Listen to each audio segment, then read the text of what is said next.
اللہ رب العزت نے قرآن مجید فرقان حمید میں جو نماز قائم کرتے ہیں ان کے بارے میں فرمایا قد افلح المؤمنون الذین هم فی صلاتهم خاشعون، تحقیق مومن وہ کامیاب ہو گئے جو اپنی نمازوں میں خشوع و خضوع کرتے ہیں۔ یہی ہے خشوع و خضوع۔ خشوع و خضوع اسی چیز کا نام ہے، اپنے ظاہر اور باطن کو اللہ رب العزت کے سامنے جھکا دینا۔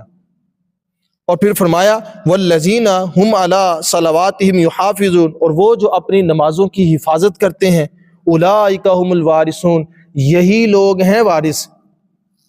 الذین یرثون الفردوس، یا اللہ کس چیز کے وارث ہیں؟ یہ قرآن باتیں کرتا ہے حقیقت میں، جب ہم ترجمہ پڑھیں نا تو پتہ چلتا ہے جیسے وہ ہم سے گفتگو کر رہا ہے، اور ہمارے ذہن میں آنے والے سوالات کو وہ اگلی آیات کے ساتھ جواب کی صورت میں بدل دیتا ہے۔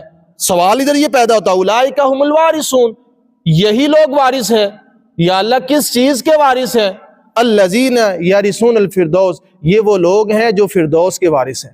ہم فیہا خالدون، تو یا اللہ وہ جب فردوس میں جائیں گے تو کیا ان کو کبھی بعد میں نکال بھی دیا جائے گا؟ نہیں، ایسا سوچنا بھی نہیں ہے، کیونکہ ہم فیہا خالدون، وہ اس میں ہمیشہ رہیں گے۔ کون لوگ ہیں جو اپنی نمازوں کی حفاظت کرتے ہیں؟